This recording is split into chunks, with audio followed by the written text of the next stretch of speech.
Okay, my outstanding friends, shocker du jour. I've always been told, get a hold of Randall Carlson, and I think I did make some attempts. I don't think I ever made contact, but anyway, Steve Lindsay, who has been a fabulous supporter, pointing me in some fabulous directions, and I appreciate it, Steve. Thank you so much.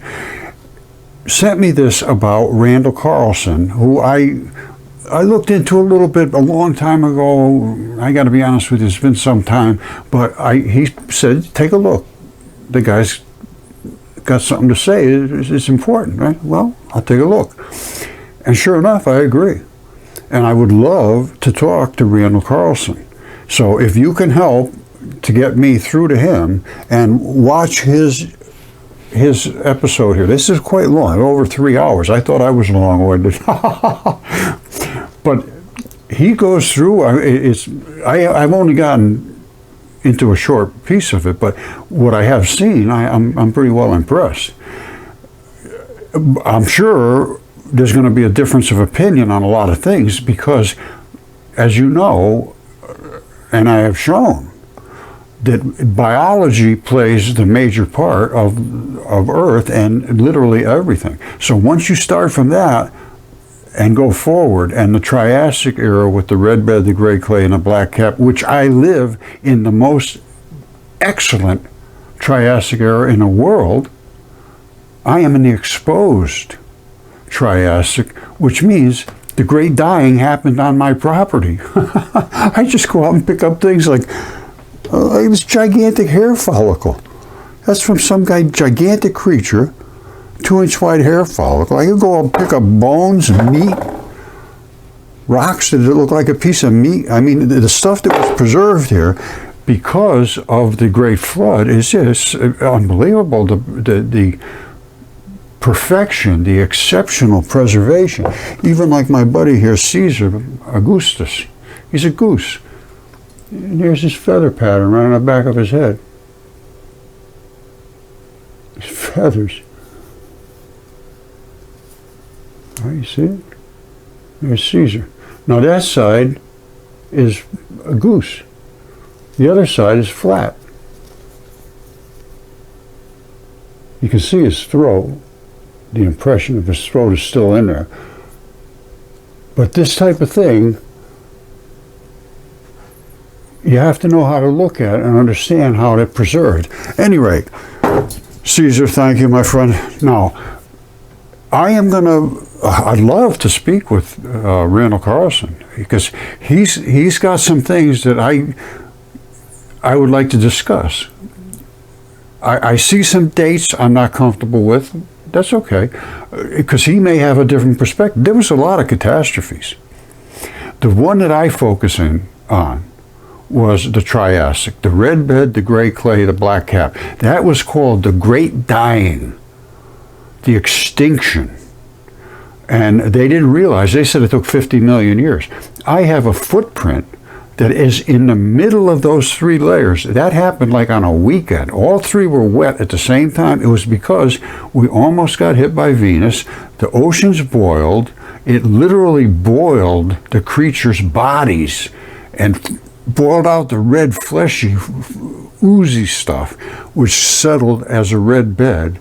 And then the body parts and things, and some entire bodies and bits and pieces of bodies dropped onto that gray clay, and then were capped off by a black cap, which preserved everything. All right, that's why the stuff that I have it's called nucleophilic substitution in this particular set of circumstances where it's wet for a long time, heavy silicates, heavy salts, compression.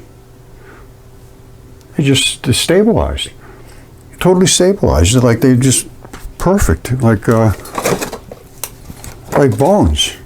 I mean, it's broken. That bone is broken there, but that's a bone. It's the head of a bone. There's no doctor could see that and say that's not a bone. It's complete. It's got the fascia. It's got the little holes up at the top. It's got the cartilage. It's got the ligament attachment.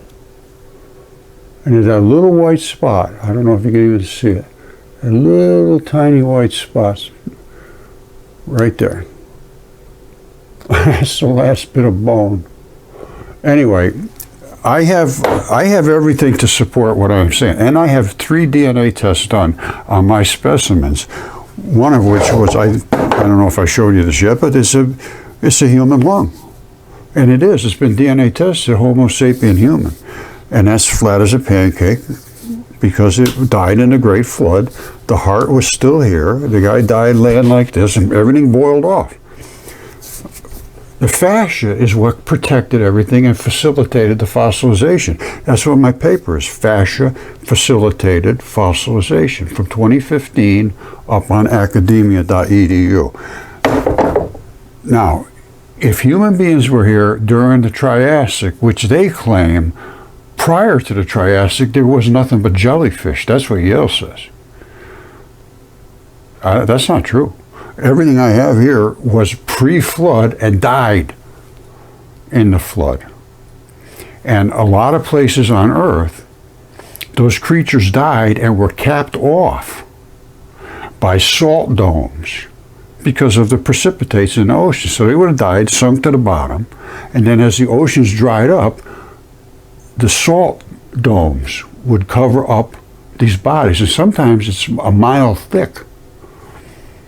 This was a serious event, and at that point, these bodies are decaying deep under these salt domes, 6,000-7,000 feet under, no, 27,000, I think it was.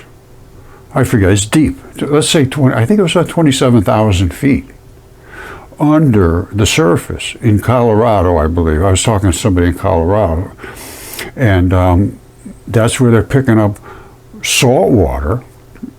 All right, because that's what a salt dome is, and the oils that are bubbled out and have nowhere to go, and they're under pressure and they come out, and then they pump back that water back down in there, the salty water, and it's got a lot of radioactive elements in it. Now, I got a couple theories on that. First of all, I know radioactive elements are very, very heavy, so they're compressed and forced to get bigger and bigger and bigger and bigger. And they say, I don't want to do that. I'm going to explode. I'm going to explode. And it will. They explode. That's what radioactivity is. They say, I don't want to be this big. I'm just not comfortable being that big. And it throws off a chunk. And if you're in the way of that chunk, well, you know, but you got to get hit enough times that it damages not only your tissues, but it kills your bacteria that lives inside of you. The bacteria is very vulnerable to these high frequency radiations. They just can't take it. They kill them. It breaks their cell walls. They're little living creatures. And that kind of radiation is invasive. So anyway, that's a whole nother issue. But Randall Carlson, I'd love to talk to him.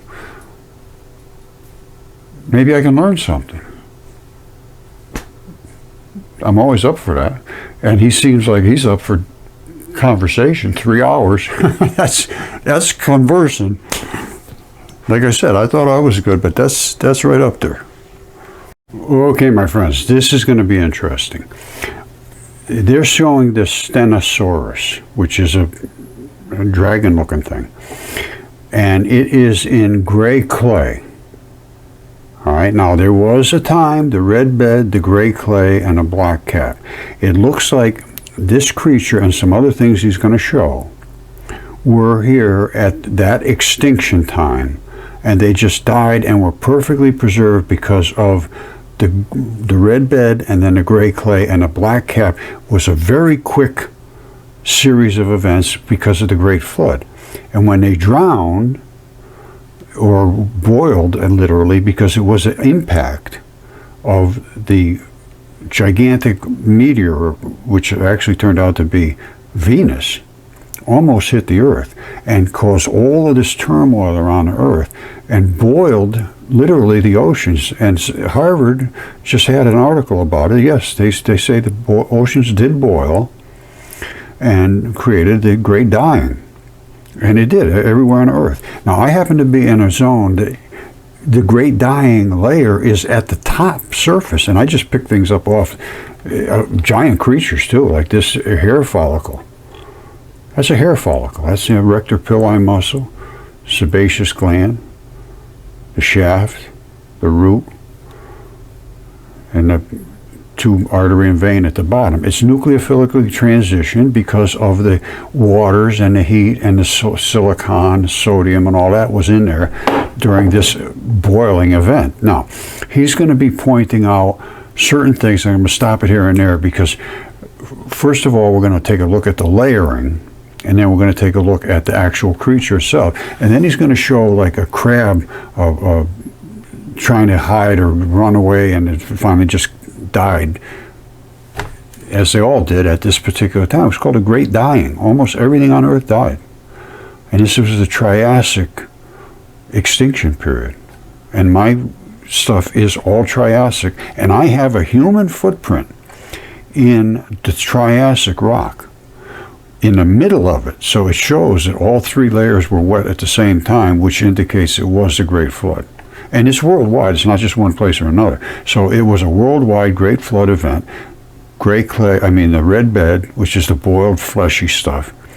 And then on top of that came the gray clay, which is the body parts and bodies and whatever floaty stuff.